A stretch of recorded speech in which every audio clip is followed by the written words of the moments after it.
Hello champs, कैसे हैं आप सब? आई होप आप बहुत अच्छे से पढ़ाई कर रहे हैं। तो इस वीडियो में मैं आपके लिए लेकर आई हूँ 100 MCQs from both macro economics and Indian economic development. जैसे क्लास में तो मैं अपने स्टूडेंट्स पे शूट करती रहती हूँ 1 mark questions every now and then. तो आपके लिए भी ज़रूरी है, मैंने सोचा कि मेरे ऑनलाइन स्टूडेंट्स क्यों पीछे रहे, उनके लिए भी मैं लेकर आई हूँ MCQs। आप में से कुछ बच्चे पूछ रहे थे कि how much did I score in my board exams and मैंने कहाँ से पढ़ाई की है, तो a little just a short description about that. So मैंने 2008 में 12th अपनी complete की थी and I scored 95% in my 12th board exams CBSE. मेरी मार्क्स बहुत ही कंसिस्टेंट आए थे। अकाउंट्स में आई स्कोर 95, इकोनॉमिक्स में 95, बिजनेस स्टडीज में 95, इंग्लिश में 92 और मैथ्स में 98। And I have completed my BCom Honours from Shri Ram College of Commerce, University of Delhi, which is the dream college of every commerce student, I feel. बहुत ही privileged I feel that I was able to go to that college. पूरी मैं बात करूंगी उस बारे में, but in a separate video. आपके exams के बाद मैं एक सेपरेट वीडियो बनाऊंगी about my experience of being in SRCC। अभी तो आप बहुत अच्छे से मेहनत करें ताकि आप भी जा सके। तो चलिए स्टार्ट करते हैं। What is meant by floating exchange rate? So when exchange rate is determined by the market forces of demand and supply, उसे बोलते हैं floating exchange rate. Next question, money supply consists of, जैसे जो M1 measurement है उसमें हम कैसे पढ़ते हैं, C plus DD plus OD. That is currency held by the public, demand deposits with banks and other deposits. So currency held by the public, net demand deposits held by the commercial banks, currency held by the public, net demand deposits with the banks plus है none of the above. तो इसका सही answer है C. Moving on, which of the following is a stock variable? तो wealth stock है इन सब में से। जैसे इनकम तो पर मंथ, पर ईयर, या सेविंग्स भी पर डे, पर मंथ हम मेजर करते हैं। And this is capital formation, investment भी। तो इसका सही आंसर है वेल्थ। ये स्टॉक कॉन्सेप्ट है, it is measured at a point of time. If MPC is given as 1, how much is MPS? हमें पता है कि MPC plus MPS is equal to 1. So अगर MPC 1 है तो MPS होगा 0. The part of LRR kept by the banks with themselves, जो वो खुद ही अपने पास रखते हैं in liquid form, उसे बोलते हैं SLR, Statutory Liquidity Ratio. CRR क्या होता है? Percentage of total deposits which the commercial banks have to keep with RBI. Dash exchange rate is officially declared by the government. तो exchange rate word है, तो इसका आंसर है fixed exchange rate. Now इसी से मुझे याद आता है कि आप जो मैनेज्ड फ्लोटिंग का कॉन्सेप्ट है जिसमें RBI बाय या सेल करता है foreign exchange, foreign currency, so that foreign exchange rate with in desired limits रहे, वो भी आप पढ़ के जाएंगे. Then give the meaning of ex ante savings. So these are savings planned or in that the people intend to make during an accounting year. तो एक होता है ex ante, एक होता है ex post. Ex ante is planned और ex post is actual. Fiscal deficit equals primary deficit का भी रिलेशन है. तो जैसे हम पढ़ते हैं कि primary deficit is fiscal deficit minus interest payment. तो इसमें से फिस्कल डेफिसिट निकालना है, तो primary deficit plus interest. Okay, then एक और क्वेश्चन आता है कि अगर प्राइमरी डेफिसिट 0 है, इसका क्या इम्प्लीकेशन है? अगर प्राइमरी डेफिसिट 0 है, दैट मीन्स फिस्कल डेफिसिट और इंटरेस्ट सेम है, जिसका मतलब है कि जो आपने बोरो किया है, क्योंकि fiscal deficit borrowings of the government होती हैं, जो आपने बोरो किया है वो इंटरेस्ट पेमेंट्स के लिए किया है, जो बैकलॉग ऑफ इंटरेस्ट पेमेंट्स है, ना कि इस साल के खर्चे ज्यादा हैं इस साल की इनकम से. तो प्लीज 0 प्राइमरी डेफिसिट का इम्प्लीकेशन भी you have to do. Then which of the following is a capital receipt? तो कैपिटल रिसीट क्या होती है गवर्नमेंट बजट में? जिससे या तो कोई एसेट कम होता है या तो कोई लायबिलिटी बढ़ती है. तो इनकम टैक्स नहीं, ये तो रेवेन्यू रिसीट है. Interest receipt no. Sale of shares of public sector undertakings to private, yes ये डेफिनेटली है। इनफैक्ट कैपिटल रिसीट की 3 कैटेगरीज है। क्या क्या कैटेगरीज है? एक तो डिसइन्वेस्टमेंट जैसे, देन रिकवरी ऑफ लोन्स और borrowings and other liabilities. Then a company located in India receives a loan from a company located abroad. How is this transaction recorded in India's BOP account? तो BOP में जैसे आपको बताया capital account, current account, official reserves account होता है। तो loan की बातें, बोरोइंग्स की बातें, जो कि एक होती है एक्सटर्नल कमर्शियल बोरोइंग्स और एक होती है एक्सटर्नल असिस्टेंस, बोरोइंग्स की बातें हम कैपिटल अकाउंट में करते हैं। अब यहाँ पे इनफ्लो की बात हो रही है, मतलब हमारी कंट्री में पैसा आ रहा है। तो जो दो साइड्स होती है, क्रेडिट साइड पे हम इनफ्लो शो करते हैं फॉरेन एक्सचेंज का और डेबिट साइड पे हम आउटफ्लो शो करते हैं फॉरेन एक्सचेंज का। This you should know. तो ये है कैपिटल अकाउंट और ये है credit side of capital account. Then which of the following is not a source of human capital formation? Question important है even for a long type question. जैसे 5 sources हैं human capital के: expenditure on education, expenditure on health, expenditure on migration, on the job training और expenditure on information। तो इसका सही answer है savings. इसमें से सेविंग कोई source of human capital formation नहीं है। National food for work programme, एक तो आपकी बुक में फूड फॉर वर्क प्रोग्राम दिया हुआ है एनसीईआरटी में, दैट इज डिफरेंट। वो लेट 1970s में स्टार्ट हुआ था। ये national food for work programme है, ये लॉन्च हुआ था नवंबर 2004 में। इसमें वेज एम्प्लॉयमेंट दी गई to rural poor who were willing to do manual unskilled work and it is 100% centrally sponsored scheme. Electricity generated from water is known as hydropower. Simple. Name the movement started by National Literacy Mission. So movement थी Education for All. Education for All. Then ASEAN stands for. तो इन्हें क्या बोलते हैं? Economic groupings, जो आपका chapter 10 में है, developmental experiences of India, China, Pakistan, जैसे ब्रिक्स, सार्क, ASEAN, इनकी फुल फॉर्म पूछ रहे हैं। तो association of south east Asian Nations, इससे आपको ब्रिक्स की फुल फॉर्म भी करनी है, सार्क की फुल फॉर्म भी करनी है। Then which of the following industries were adversely affected due to partition? Jute industries, textile industries, both या neither? तो both industries were hit adversely because the major jute producing areas went to Pakistan after partition. What was the motive behind the deindustrialization by the colonial government in India? तो systematic deindustrialization के motives थे so that वो India से cheap rate पे raw material ले सके और India को अपने ब्रिटिश मेड फिनिश प्रोडक्ट्स के लिए एज अ मार्केट यूज कर सके। सो सिस्टमैटिक डी इंडस्ट्रियलाइजेशन के मोटिव्स हैं। Give one reason for comparing the development strategies. ये आपको एनसीईआरटी में एक लाइन में इसका आंसर मिलेगा कि हम क्यों कंपेयर करते हैं खुद को अपने नेबर्स से, so that we are able to comprehend our own strengths and weaknesses in a better way when we compare it with our neighbours.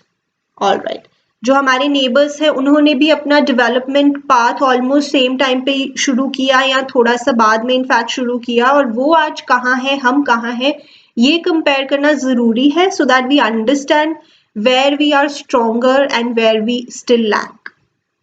Which of the following organizations functions as an apex organization to provide quality school education? School education है, तो इसका सही answer है NCERT, National Council for Educational Research and Training. Of course, it is like Gita for us. हम सब इसी से पढ़ते। Moving on, the period between dash is known as Golden Revolution period.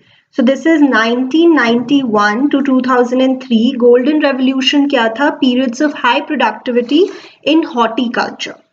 What is bank money? Banking chapter में जो commercial banks demand deposits create करते हैं उसे बैंक मनी बोलते हैं। जैसे वो जो क्रेडिट क्रिएशन का प्रोसेस है, उस प्रोसेस से जो भी commercial banks demand deposits create करते हैं, जैसे जो सेकेंडरी डिपॉजिट्स होते हैं, उसे हम बैंक मनी बोलते हैं। Moving on, Other things remaining the same, when foreign currency appreciates, the effect on the national income of the economy is likely to increase, decrease, cannot be determined, no effect. थोड़ा सा different question है, तो अगर foreign currency appreciate होती है, इसे हम कुछ ऐसा समझ सकते हैं कि डॉलर स्ट्रॉन्ग हो गया है और हम वीक हो गए हैं। बट इस केस में आप खुद सोचें, जो एक्सपोर्टर्स हैं उनको बहुत बेनिफिट होगा। Exporters will be happy in this situation and they will produce more, जिससे प्रोडक्शन बढ़ेगी इकोनॉमी में और नेशनल इनकम बढ़ जाएगी। इसका कुछ बुक्स में I have seen the answer, उसमें लिखा हुआ है कैन नॉट बी डिटर्मिन्ड, क्योंकि फॉरेन करेंसी तो हर मोमेंट पे उसका प्राइस ऊपर नीचे होता रहता है, तो नेशनल इनकम पे इफेक्ट कहना मुश्किल है। बट इसका जो आप सीबीएसई की तरफ से आंसर देखेंगे, क्योंकि this question has appeared in 2015 CBSE exam, तो आपको आंसर इंक्रीज मिलेगा। And the reverse of course, when foreign currency depreciates, the effect on national income is likely to decrease. If savings are 2,000 at the income level of 10,000, then APS will be very, very easy. Savings upon income. So this is 0.2. When is net domestic product equal to net national product? जैसे इसमें D और N का फर्क है, तो ये equal कब होंगे? जब net factor income from abroad 0 होगी, तब ये दोनों इक्वल होंगे। Which of the following is an indirect tax? Of course, we all know this, GST. तो GST का जो Goods and Services Act है वो है 2016 का, बट जो GST इम्प्लीमेंट हुआ था वो हुआ था 1 जुलाई 2017। और कौन सा इनडायरेक्ट टैक्स है, अगर वो आपसे पूछे दो एग्जाम्पल्स ऑफ इनडायरेक्ट टैक्सेस, तो of course GST and customs duty. When balance of trade shows a deficit of 2500, so balance of trade क्या होता है? Export of goods minus import of goods, मतलब जो difference है, the value of imports is 4500, then the value of exports will be, तो अगर ये deficit है, export, ध्यान दीजिएगा ये सब चीजों का export नहीं है, सिर्फ goods का है। Exports of goods हमें नहीं पता, minus imports of goods which we know is 4500, so of course इसको उधर ले जाएंगे तो आपका आंसर आएगा 2000 crores, rupees 2000 crores. Simple. Out of the following, which value can be greater than 1? पहले तो सुनेंगे consumption can be more than income. Change in C cannot be more than change in Y. इसका सही answer है APC, which is C upon Y. जैसे initially consumption ज्यादा होती है income से, जैसे हम डायग्राम में भी देखते हैं। So the correct answer is APC. Which government body has finalized a 4-tier GST tax structure? So this is GST Council. GST Council.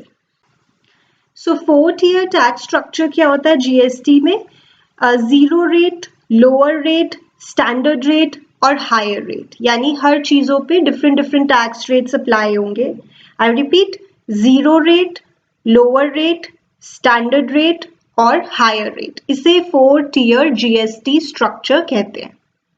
If legal reserve ratio is 0.1, the value of deposit multiplier, जैसे money multiplier, credit multiplier या deposit multiplier का क्या formula है? 1/LRR.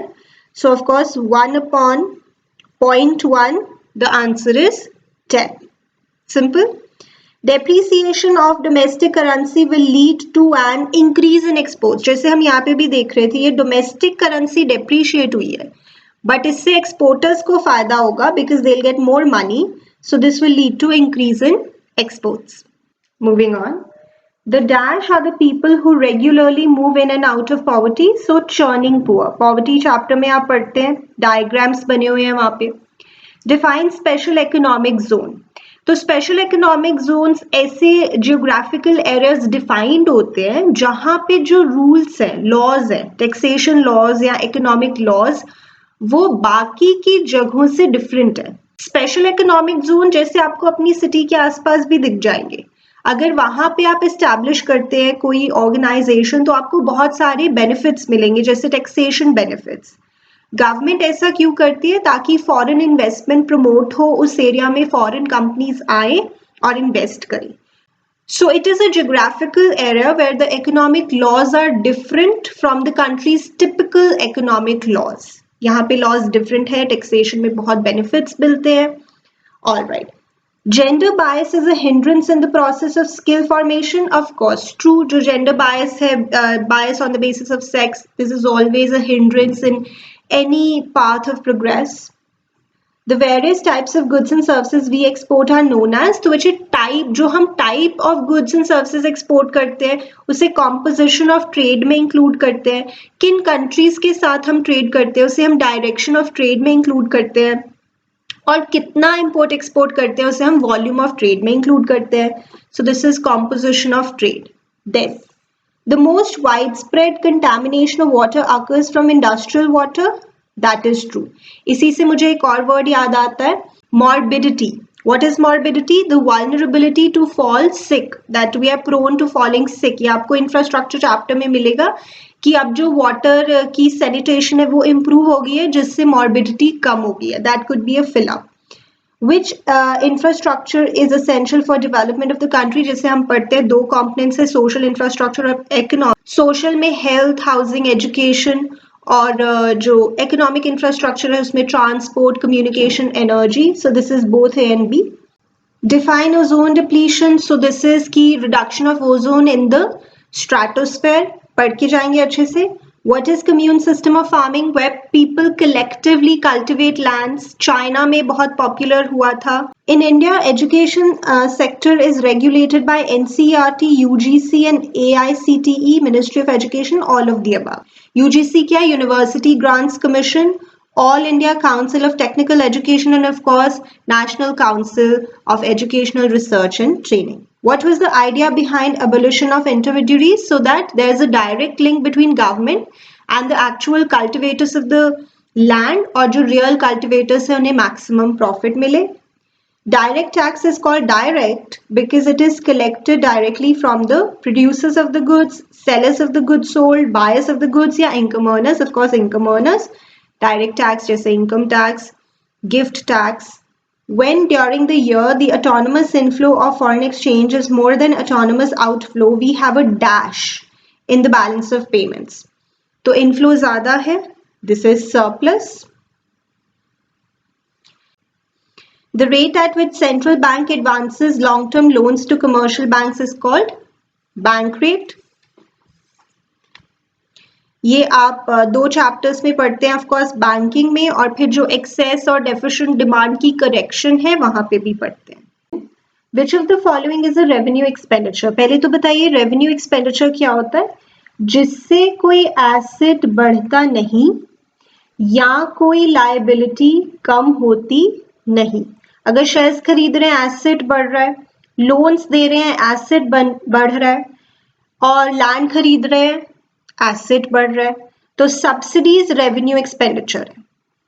Alright. और अगर हम revenue receipt की बात करें सपोज, तो जिससे कोई एसेट कम होता नहीं, जिससे कोई लायबिलिटी बढ़ती नहीं, revenue receipt. Give the meaning of autonomous consumption. Of course very simple. C bar से रिप्रेजेंट करते हैं वो कंजम्पशन जो जीरो लेवल ऑफ इनकम पे होती है. Consumption can never be zero. There's always some positive consumption which is called autonomous consumption when level of income is zero. Which of the following is a visible item and invisible item? Very very simple. Export of jute product visible है क्योंकि हम इसको crossing the borders देख सकते हैं, और software service export invisible है. वैसे ये दोनों ही आप बताइए BOP के किस अकाउंट में रिकॉर्ड करते हैं? करंट अकाउंट में. Which of the following items will not be included in calculating national income by the income method? Compensation of employees plus operating surplus plus mixed income of self-employed. और जो operating surplus होता है rest in peace, जैसे मैंने पिछले video में बताया था, रेंट एंड रॉयल्टी, इंटरेस्ट और प्रॉफिट. तो इसका सही आंसर है स्कॉलरशिप. वैसे भी ये ट्रांसफर इनकम है, फैक्टर इनकम नहीं है, इसको हम नेशनल इनकम में इंक्लूड ही नहीं करते चाहे कोई भी मेथड हो. What are open market operations? So this is one of the quantitative instruments of credit control buying and selling of securities by central bank on behalf of the government, और securities का कोई example NSCs, national saving certificates. Define the current account of balance of payments. So in current account, we record all economic transactions between the residents of one country and the residents of other country or government, which does not lead to any change in the asset liability status of the residents or the government. इसमें हम record करते हैं export import of goods and services, या investment income, या फिर current transfers. Chart जो है अच्छे से करके जाएंगे. If MPC is 1, the value of multiplier is, please be very careful. यहाँ एक important question वैसे भी बनता है कि multiplier की जो minimum और maximum values है वो क्या है. Multiplier की minimum value है 1 और maximum value है infinity. इसको हम relate करते हैं MPC की minimum और maximum values से. MPC की minimum value है 0 और MPC की maximum value है 1. जैसे हमें पता है formula K is equal to 1/1 minus MPC, तो अगर MPC 1 है तो 1/1 minus 1, 1/0, anything divided by 0 is not defined or is infinity. इसका सही आंसर है. तो infinity मल्टीप्लायर की मैक्सिमम वैल्यू भी होती है.